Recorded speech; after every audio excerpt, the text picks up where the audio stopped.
Morning my dear students. Class 9th के physics का जो चैप्टर 1 मोशन है उसका मैंने ऑफलाइन क्लासेस ऑनलाइन क्लासेस दोनों में मैंने एक पार्ट डिस्कशन कर चुका था। छोटा सा पार्ट और बच गया था, लेकिन बहुत सारे स्टूडेंट्स की क्यूरी है कि उनको समझ में नहीं आ रहा है, इसलिए मैंने एक ब्रीफ लेकर के चैप्टर का मैंने एक ब्रीफ नोट्स टाइप पर तैयार किया है। उसको मैं समझाने की कोशिश कर रहा हूँ। आप लोग ध्यान से समझेंगे, उसके बाद जो प्रॉब्लम होगा फिर मेरे साथ डिस्कशन करेंगे, फिर मैं उसको प्रॉब्लम को सॉल्व करूंगा। वन बाय वन देखते हैं चैप्टर का नाम क्या है। चैप्टर है आपका मोशन। तो मोशन बच्चे अभी तक आप लोग पढ़ते हुए आ रहे थे, a moving body is called motion. कोई भी मूविंग बॉडी था उसको हम लोग मोशन बोलते थे। लेकिन क्लास 9th क्या होता है, एप्लीकेशन शुरू हो जाता है क्लास 9 से। अभी तक साइंस आप एक ही थे, फिजिक्स केमिस्ट्री बायो एसएसटी सब अलग अलग हो जाता है। तो एप्लीकेशन का मीन्स क्या हुआ कि प्रूफ करने वाला सिस्टम होता है। तो इसी तरीके से मोशन का डिफिनेशन भी चेंज हो जाता है। होता क्या है, a body is said to be motion if its position change with respect to an stationary object। Motion क्या कहलाता है, मोशन मूविंग बॉडी को ही बोलते हैं, लेकिन respect to a stationary object, object के रिस्पेक्ट में, किसी ऑब्जेक्ट के रिस्पेक्ट में जब वो मूव कर रहा है तो वो कहलाएगा मोशन। जैसे कि एग्जांपल, इसका एक सटीक एग्जांपल लेते हैं हम लोग कि आप और एक आदमी, दो आदमी बैठे हुए हैं ट्रेन में, एक आप बैठे हुए, एक आपने सामने में कोई अंकल बैठे हुए हैं, वो और आपकी ट्रेन चल रही है। तो आपसे अंकल ने पूछा कि आप रेस्ट में है या मोशन में है। तो आपको क्या है, उसको क्वेश्चन क्या पूछना है उनसे कि किसके रिस्पेक्ट में, किसके रिस्पेक्ट में आप बात कर रहे हैं। अगर बाहर कोई पोल है या बाहर कोई प्लेटफॉर्म है, अगर उसके रिस्पेक्ट में बात कर रहे हैं तो आप मोशन में हैं। अगर आप सामने वाले आदमी के रिस्पेक्ट में बात कर रहे हैं तो आप रेस्ट में हैं। तो इट मींस दैट कि a body is said to be motion if it covers distance according to a reference point। किसी भी रेफरेंस पॉइंट के हिसाब से या स्टेशनरी ऑब्जेक्ट के हिसाब से उसका पोजीशन चेंज हो रहा है तो हमारा कहलाता है मोशन। रेस्ट क्या होता है, कोई बॉडी जो किसी स्टेशनरी ऑब्जेक्ट के लिए, जैसे कि मैंने एग्जांपल दिया है ट्रेन वाला, वो अंकल के रिस्पेक्ट में आप बच्चा क्या है, आप बैठे हुए हैं, इट मींस दैट कि आप रेस्ट में हैं। किसी भी रेफरेंस पोजीशन के ऑब्जेक्ट में अगर कोई बॉडी मूव नहीं करती है तो रेस्ट होता है। अब मोशन के अंदर क्या होता है, दो तरह के मोशन होते हैं। एक होते हैं यूनिफॉर्म मोशन और दूसरे होते हैं non uniform motion. Uniform motion और यूनिफॉर्म मोशन क्या होता है, if a body travels equal distance in equal interval of time. Equal distance in equal interval of time है, जैसे कि एक आदमी 50 किलोमीटर गया 1 घंटे में, फिर 50 किलोमीटर चला 1 घंटे में, फिर 50 किलोमीटर चला 1 घंटे में। It means that equal distance cover हो रहा है, टाइम ट्रेवल भी इक्वल, 1 घंटे का गैप हो रहा है। तो इट मींस दैट कि क्या हो रहा है कि a body is said to be uniform motion if it travels equal distance in equal interval of time. Next उसका अपोजिट होता है non uniform motion, if a body travels equal distance in non equal interval of time, sorry non equal distance cover equal interval of time. क्योंकि time देखना तो हमारे हाथों में है, टाइम तो अपने हाथ में देखते हैं हम लोग, तो इसलिए क्या कहते हैं कि हमारा टाइम इंटरवल सेम होता है लेकिन डिस्टेंस जो होता है वो सेम नहीं होता। जैसे कि हमको हर 1 घंटे पे देखना है, हमको हर 1 घंटे पे टाइम देखना है, तो पहले घंटे में वो चलेगा 40 किलोमीटर, दूसरे घंटे में वो चलेगा 60 किलोमीटर, तीसरे घंटे में वो चलेगा 30 किलोमीटर। तो ये हमारा क्या हो गया, नॉन यूनिफॉर्म मोशन हो गया। हम लोग ब्रीफ में डिस्क्राइब करेंगे क्योंकि ऑलरेडी मैं वीडियोस का सेंड कर चुका हूं। नेक्स्ट है हमारा फिजिकल क्वांटिटी। अब नेक्स्ट क्या होता है, फिजिकल क्वांटिटी। किसी भी चीज को मेजरमेंट करने के लिए क्वांटिटी का इस्तेमाल किया जाता है, तो उसको दो भागों में बांटा जाता है, स्केलर और दूसरा वेक्टर। स्केलर वेक्टर क्या होता है, तो स्केलर क्वांटिटी जिस क्वांटिटी का ओनली मैग्नीट्यूड, जिसमें सिर्फ मैग्नीट्यूड है, जैसे मास हो गया, लेंथ हो गया, जिसमें सिर्फ जैसे कि मास किसी का 50 केजी वजन, तो वो हमारा कहलाता है आपका स्केलर। नेक्स्ट होता है हमारा वेक्टर, जिसमें magnitude as well as direction, magnitude भी आ गया, डायरेक्शन भी आ गया। और वेक्टर बहुत इंपॉर्टेंट है आपका क्लास 11th में, 12th के मैथमेटिक्स में, 11th के फिजिक्स में एक चैप्टर ही पढ़ना है आपको वेक्टर के ऊपर। तो जिसके अंदर अभी सिर्फ इतना समझिए कि जिसके अंदर magnitude as well as direction दोनों आ गया तो हमारा कहलाएगा वेक्टर क्वांटिटी। अब आगे देखते हैं हम लोग distance and displacement. Distance and displacement में क्या है, डिस्टेंस क्या होता है, तो कोई भी बॉडी जो ट्रेवल हो रहा है तो हमारा कहलाता है डिस्टेंस। जैसे कि एक आदमी जो है वह ए पोजीशन से शुरू किया, फिर हमारा बी पोजीशन पे गया, समझ गए। फिर बोर्ड पोजीशन से हमारा सी पोजीशन पे गया, फिर हमारा सी पोजीशन से डी पोजीशन पे गया, ऐसे करके मान लीजिए ऐसे गया, सी पोजीशन से डी पोजीशन पे गया, समझ गए। तो इस तरीके का कोई भी डिस्टेंस होता है हमारा कहलाता है डिस्टेंस। डिस्टेंस के अंदर सिर्फ मैग्नीट्यूड होता है, कोई डायरेक्शन नहीं होता है, इसलिए डिस्टेंस को बोला जाता है स्केलर क्वांटिटी।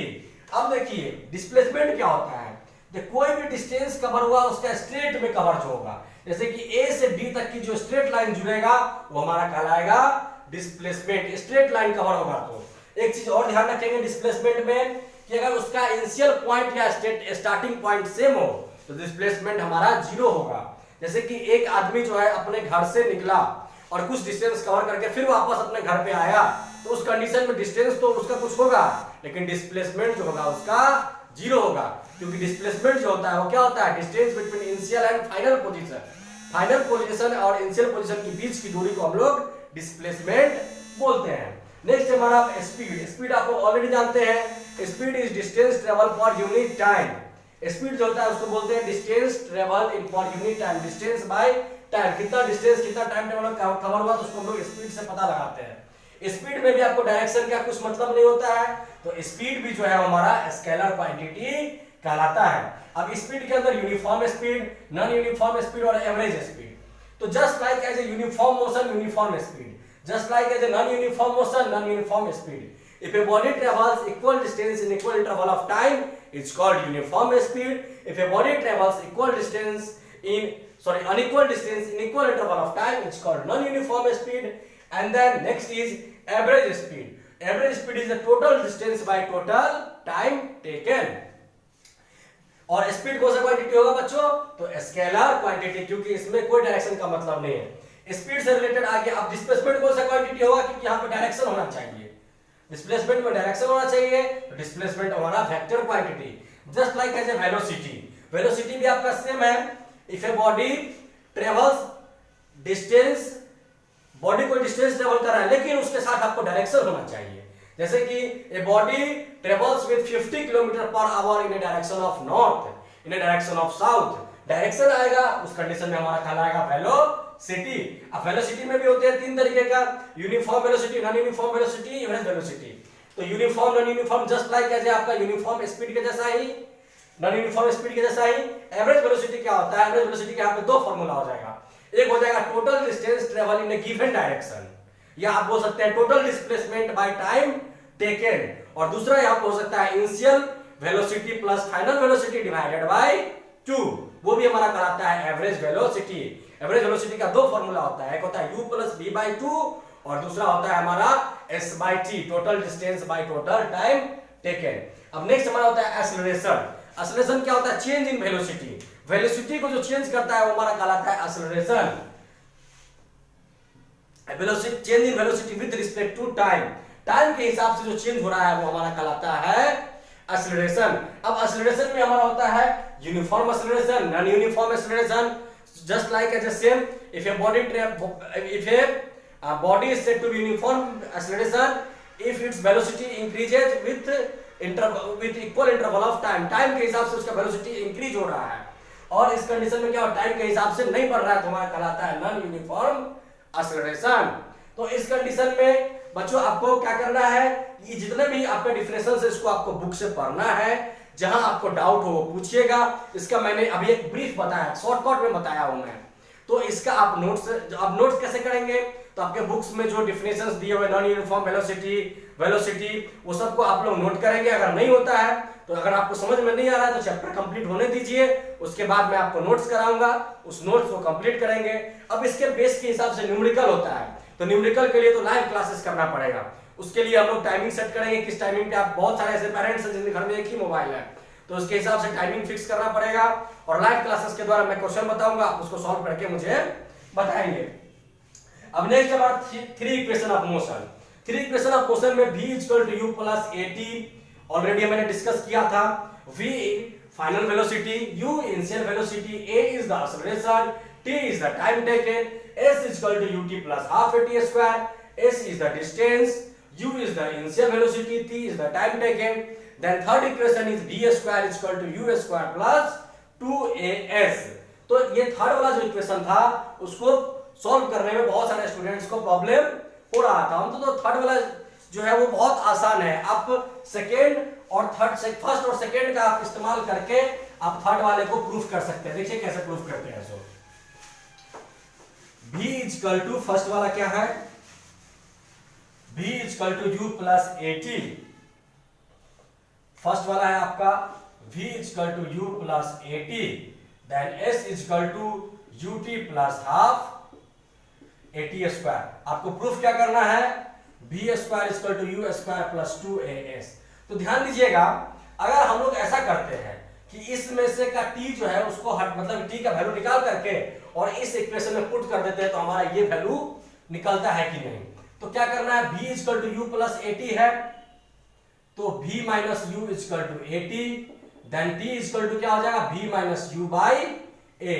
अब इसको रहने दीजिए, अब इसको इक्वेशन 1 मान लीजिए। अब s is equal to ut, तो u into v minus u by a plus half into a t square. A का वैल्यू क्या हो जाएगा हमारा, यहाँ पे ए को ए रहने दीजिए, t square v minus u by a square. Then इसको सॉल्व करते हैं, s is equal to u v minus u square by a plus half into a into v minus u का whole square by a square, then a to a cancel, then s is equal to uv minus u square by a plus b square plus u square minus 2uv by 2a, then a हमारा LCM s is equal to 2a and 2a is LCM, 2a is the common, 2 से हम लोग क्या करते हैं 2uv minus 2 square plus v square plus you square minus 2uv। अब ये 2uv से 2uv हमारा क्या कट, अब s इज इक्वल टू ये हमारा हो गया v square minus 2u square plus u square, तो हो जाएगा minus u square by 2a। Cross multiply करते हैं बच्चों, 2as is equal to v square minus u square. Then solve कर लीजिए, उधर लेके चले जाइए, v square is equal to u square plus 2as। यही प्रूफ करना था ना माय डियर स्टूडेंट्स। तो आप लोगों का होमवर्क क्या है, जो भी मैंने टॉपिक्स को पढ़ाया उसको पढ़ेंगे और ये सारे थ्योरम को 3-3 बार प्रूफ करके आप मुझे दिखाएंगे। पीछे वाले जो क्लासेस जो आपके बैकअप छूट रहे हैं, स्पेशल प्रभाकर कुमार, आपके पेरेंट जो बच्चे देख रहे हैं प्रभाकर कुमार को बता देंगे कि आपके वीडियो में जिक्र किया गया है प्रभाकर कुमार, आप मुझे बना के दिखाएंगे, क्वेश्चन सॉल्व करेंगे। 3-3 बार मुझे सारे बच्चे इसको 3-3 बार सॉल्व करके सेंड करेंगे। Thank you.